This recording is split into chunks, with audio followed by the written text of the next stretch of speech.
In this tutorial, I'll show you how to create this image by using Blender and Stable Diffusion XL. I'll use a basic primitive mesh to create a simple prototype scene for the Stable Diffusion.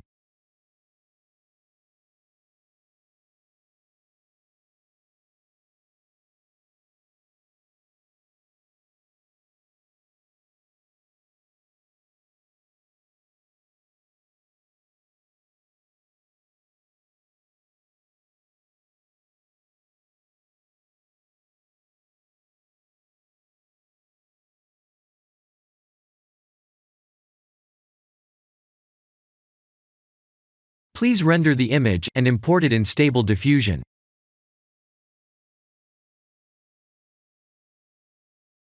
I'll share the full prompts in the description below. Please set the preprocessor to none, and select the correct depth model.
Now that the AI knows what we need, let's send this result to image to further enhance the details.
This is the end of the tutorial. Thank you for watching.